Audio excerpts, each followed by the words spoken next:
welcome back to my channel. I actually haven't filmed in, it's now January, last time I filmed was November because I had to pre-film a load of videos before Christmas because it was just such a busy month. I've forgotten how I do it, to be honest. The video I am filming is, a guide to BookTok books. Now there's a lot of like discourse on BookTok nowadays whether BookTok is actually a good source of books and finding good books, because a lot of people say that it is just basically a load of rubbish and the books on BookTok are not of good quality and you can't trust recommendations on BookTok. So I thought I'd give you a little guide to the most popular BookTok books of 2024 and whether I think that they are worth it or not, whether I think that they are good books or not. Obviously, my opinion is not objective, it is not the only opinion that can ever be, so if you don't agree with this and you think these books are trash and I like them, or you think these books are good and I don't like them, then that is fine. I am not saying you have to take my word for it, I'm just giving you my opinion on whether these books are good or not. At least on my side of BookTok is mostly fantasy, usually romantic or contemporary romances with a little bit of YA in there as well. I don't get much like fantasy without any romance, or I don't actually get much thrillers or anything. If you want a part 2 to this, I can look into more genres. I'm just going to do the books that I saw the most in 2024 on my TikTok. I guess we'll start off with fantasy, and we'll probably start off with the most popular book series I think that has ever been on BookTok, which is quite surprising because when I first joined BookTok, or like first got into reading and like that infiltrated into my TikTok, like fantasy as a genre wasn't really that big. It was more of a niche genre for people to read, and it was more contemporary romances on BookTok. But in the past few years, the romantasy genre on BookTok has just absolutely blown up, and this is for sure the most popular. Like, I know people who don't even read and they've read this series, and that is the Actar series. Oh my gosh, it's heavy.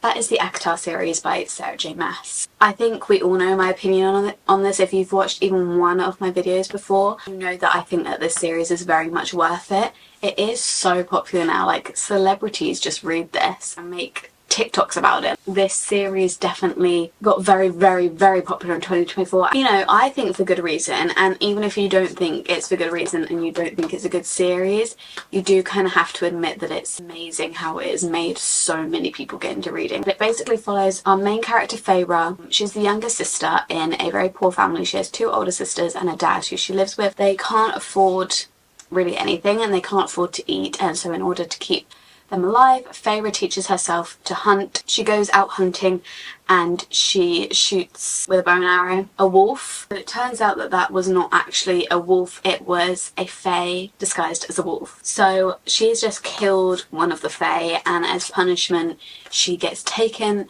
to the Spring Court, a prisoner in the Spring Court. And that is what happens in the first book, and then from there the plot just goes crazy. Last book follows a different character. I really enjoyed this series. This is like a 6-star series for me. I read it at the end of 2023, so I read it a little while ago now, but I still literally remember every single thing that happens in it because it was that good. Like, I just remember exactly where I was reading all these moments that happen in this book series, and I think if you want to get into romantasy series, it's a good place to start. Going from there, we also have the Throne of Glass series by Sarah J Maas. I don't know if I can carry all this. The answer is no. Here are the first 3. Personally, I read Assassin's Blade first. That is very controversial. Every time I show the order of the series on my bookshelf, I feel like I need to make that disclaimer. You can read Assassin's Blade first, or you can read it either 3rd or 4th, I can't remember which one it is. I personally recommend reading it first. Oh, I don't even know what order this is all in. This is the Throne of Glass series. It's very long, it is extremely long. I would not recommend this as your first fantasy series. I would read a few before going into this one, but it is amazing. I don't see this one as much on BookTok, it's definitely more Actar, but I think a lot of people go from Actar into Throne of Glass because this is Sarah J Maas's 2nd series. I haven't read Crescent City yet, so that's not going to be in this video, but I will read it. That is my New Year's resolution. I'm just going to pop these down because they're very heavy. Let me just hold up the one book. So Throne of Glass follows Selena Sardothian, and she is an assassin. I can't say much, like, it's so hard to describe. The series is basically just following Selena Sardothian throughout the whole books, but then there's a load of side characters and a load of side stories. The first few books don't really have much magic in them, and then from there, again, the plot just goes crazy and a load of things start happening.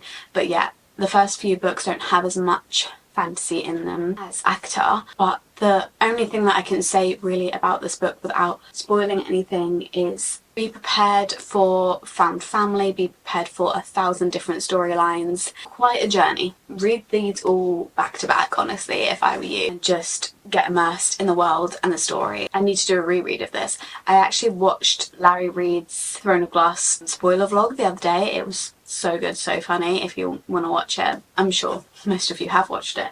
Obviously, if you haven't read it, don't watch the spoiler version, watch the non-spoiler version. But it just reminded me how good this series is and how much I need to reread it because I haven't reread it yet.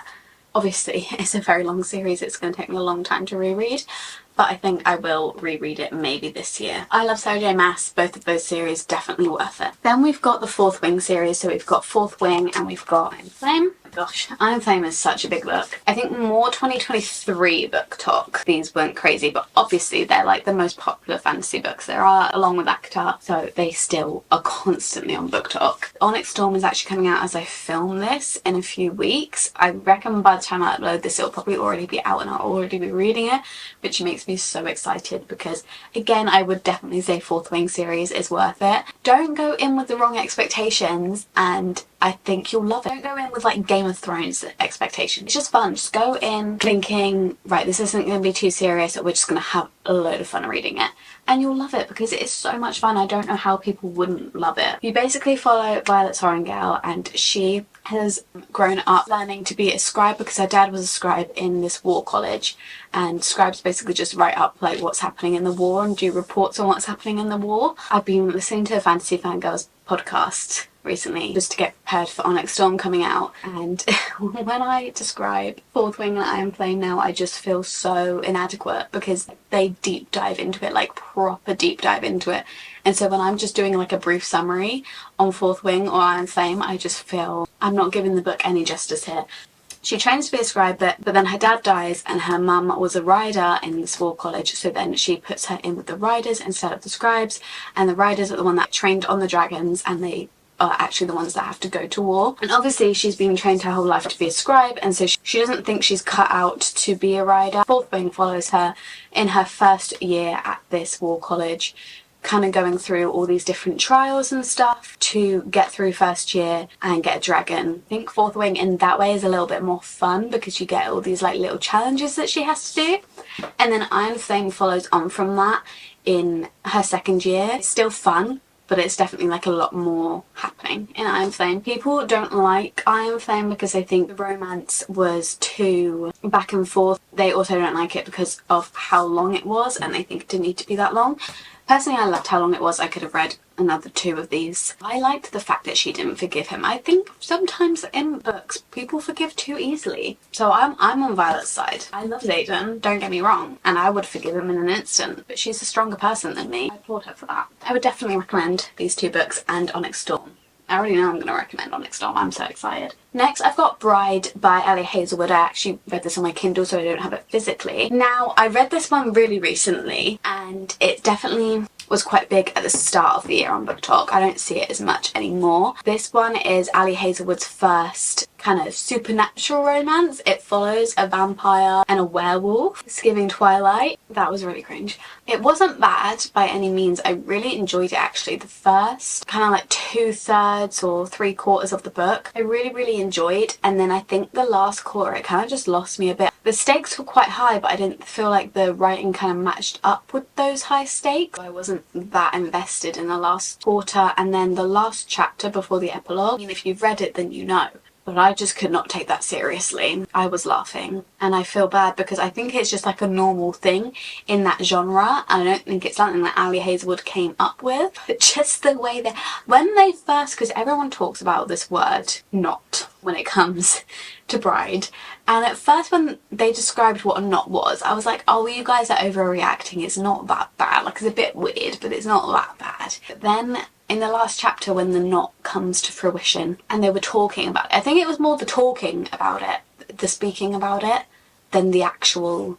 I full body cringed. It's gonna be a 4-star before that, and then it was a 3-star. So I would say it is worth it. I would recommend reading it for a fun romance. Maybe not for the faint-hearted in that last chapter. She's a vampire, he's a werewolf. Basically there's 3 like lands. The humans, the vampires and the werewolf, and they all kind of hate each other. In order to create peace between them, the vampires give one of their important people's children, usually, to the werewolves, and the werewolves do the same to the vampires, so then they're like collateral. So if one of them breaches the rules and creates like an act of war, their collateral will die. And she is the collateral that goes to the werewolf. Basically like an arranged marriage. She has to marry the leader of the werewolves. Yeah, that's kind of the plot of Bride, and I would recommend it, but probably not like really highly. There are definitely others on this list that I think are better. We've then got Emily Wilde's Encyclopedia of Fairies. Again, this one wasn't too big. I think it was more big in 2023, but I thought I'd just mention it because, to be honest, I thought I had a lot on here that I'm like saying is worth it, so I thought I should probably put one on here that I don't think is worth it. I know so many people that love this book and this book series, and if they love it, then you could love it too. If you have a similar taste to me, then maybe you wouldn't, because I really could not get through it. Like, I found it so difficult to get through. Like, I was skimming those pages. I should have just DNF'd it. I don't really know why I didn't. I find it really hard to DNF books, but I was skimming through those pages at the end. No part of it was interesting me. Like, the romance is very much a subplot, which I was going into it expecting, so I didn't really care too much about that. But even like the little drips and drabs of romance that you get, I just did not care. I was like, if these two get together in the next book, I genuinely don't care. I don't really see a point in me continuing, and I also just didn't care about the storyline, and I didn't really like the main characters. I feel really bad about it, but I don't think that that one is worth it. I'm not going to go into too much detail. I don't like talking about books that I don't like. I like spreading positivity, but yeah, I did not like that one. Then we've got Caravel by Stephanie Garber. So this is a 3-book series by Stephanie Garber,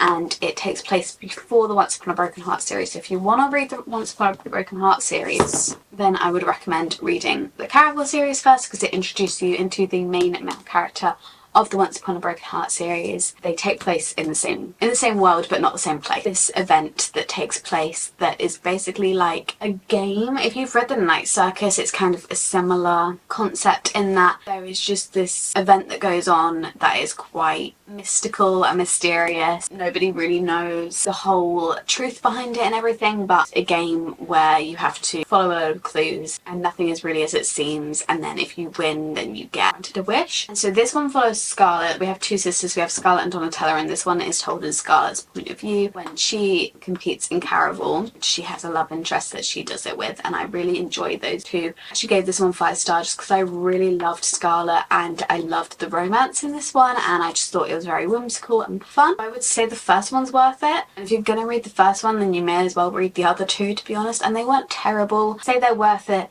to read these 2 to then finish the series and then go on to Once Upon a Broken Heart, and I'd say it's worth reading these 2 in order to read the first one, Caravel, because I really enjoyed Caravel. But these 2 were 3 stars for me, and maybe that was being a bit generous because I didn't really like these 2. Legendary follows Donatella, and then this one finale follows Donatella and Scarlet, so both of them. And I don't really enjoy Donatella, so I didn't really like Legendary. And finale was a little bit better, but still it was half Donatella. And I just didn't really care for her or her romance. And I feel like Legendary kind of ruined Scarlet and her love interest, which I don't really understand why that happened. I would recommend, but not as highly as I would recommend Once Upon a Broken Heart series, but if you do want to read these beforehand, then I would recommend. So then we've also got the Once Upon a Broken Heart series, which takes place after the Caravel series in the same world, but just in a different place. I loved these ones. Like, these ones I would say so worth it. Follows Evangeline and Jax, and Jax is in the last 2 books of the Caravel series, I think. He is the Prince of Hearts, and he is a fate. So in this world there are fates who have powers, and she basically goes to Jax and says she wants him to stop her sister's wedding because her sister is marrying her ex-boyfriend, and Jax says that he will do that in exchange for 3 kisses to be given at the time and place of his choosing. It says, but after Evangeline's first promised kiss, she learns that bargaining with an immortal is a dangerous game and that the Prince of Hearts wants far more from her than she pledged. And I can't really say too much more than that, but it's a 3-book series again. I gave this one 4-star, this one 5-star, and then this one 4.5 stars. And I will be rereading it for sure. I dropped it. Okay, then we've got Powerless and Reckless. So Reckless came out this year and it was definitely big on BookTok, not necessarily in a positive way. Powerless came out 2023, Reckless came out 2024. I think I read Powerless in 2023 as well. So these 2 books follow the kingdom of Ilia. The elites, people with powers, and then the ordinaries are people that don't possess any power and they are either exiled or killed. Well, they were exiled at first, and then if they didn't get exiled, then they now get killed. This book follows Payden, both of them follow Payden, who is an ordinary. She's disguising herself as a psychic so that she can pretend that she does have powers so she doesn't get killed, but she lives in the slums on the streets. And one day the prince, Kai, comes to the slums and he gets himself in a bit of trouble and Payden saves him, and then as a reward for saving him she gets entered into the purging trials, which are kind of like the Hunger Games, but there's multiple trials that are spaced out, and she lives in the castle between the trials. Everyone in the trials has powers, obviously except her, and she has to try and survive. That's kind of what happens in the first one. And then the second one, I will say not many people liked this one. It doesn't have as much plot as the first one, and given the way that the first one ended, you would have expected this one to be a little bit more exciting and more happening. However, I still gave it a 5 stars. And I gave this one a 5 stars, so I definitely do think both of them are worth it. Personally, I really enjoyed Reckless, even though it didn't have as much plot as Powerless. Just enjoyed seeing them together, to be fair, and it made me happy to read, and that's all I really need. Do with that what you will, but I think that Fearless, the next one, is definitely going to be probably the best in the series, and so I'm very excited to read that one. Then we've got the Serpent and the Wings of Night series. We have Serpent and the Wings of Night and the Ashes and the Star-Cursed King. It's actually called Crowns of Nyaxia. And then there's also, it's actually on here. Oh, it's over here. The 3rd book, but I have not read that yet. These are all books I haven't read. Getting ready to do my TBR video. Now this one, I think it got more popular towards the end of 2024.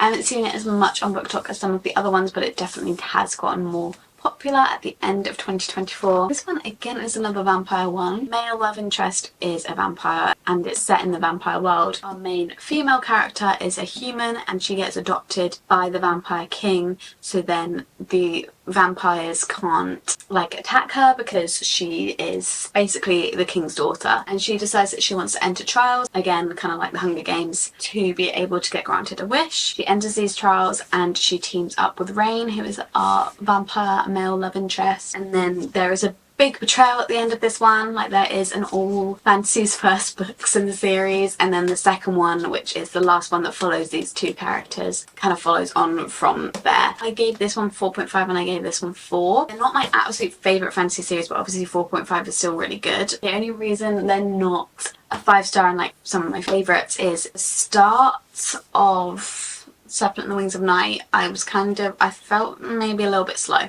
And I also don't really like Rain as much as I like other male characters. I do still love him, I think he's great, but I don't know, I didn't feel the romance between these 2 as much as I feel it in other fantasies, but I really enjoyed the plot, and I really did enjoy the romance, don't get me wrong, I loved it, but I didn't feel it as much as I feel it in other romances. So I would say it's worth it, but I wouldn't say oh my god, drop everything and read this. And then the last one for fantasy, again, it kind of has gotten more popular in the last half of the year, and that is the Crimson Moth fantasy, which follows a witch, and she is trying to disguise the fact that she's a witch because witches are no longer allowed. And then we have a male love interest who is the witch hunter. They kind of suspect each other of doing different things, so he suspects her of being a witch and she suspects him of doing something which I'm not sure. It's a spoiler. I think it's at the start, but I won't say it anyway. So they basically suspect each other, and so they start getting close to each other, both for their own reasons. So he's getting close to her to see if she's a witch. She's getting close to him to see if he did this thing. Obviously they fall in love, but they are trying to deny it and trying to just be like, no, I can't trust him and all this stuff. And I just think it was really fun. Again, just kind of don't take it too seriously. It's just a bit of fun. And I really enjoyed it, and I think that it was well written. The plot was good and everything. Moving on to romances. So obviously Emily Henry will always be famous, and her funny story book came out in April of 2024. So this one got big on BookTok. This one follows Daphne and Miles, and it's basically called Funny Story because the way that they find themselves together is that Daphne's fiance cheats on her with Miles's girlfriend because they have been best friends forever. Daphne's boyfriend invites Miles's girlfriend to his bachelor party because they're best friends, and they decide to leave Miles and Daphne for each other. So Miles and Daphne find themselves single, and they have to move in together because they have no place else to go. It kind of ensues from there. I obviously love Emily Henry. I definitely think that this book is worth it. I think all her books are worth it.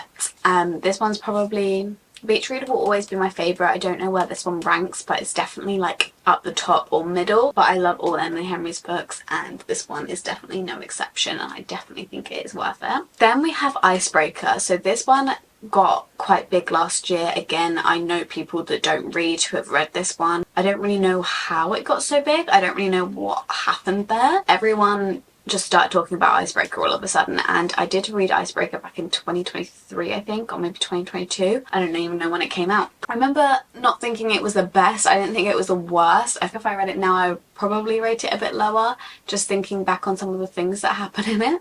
If you just want a silly romance that isn't serious, then yeah.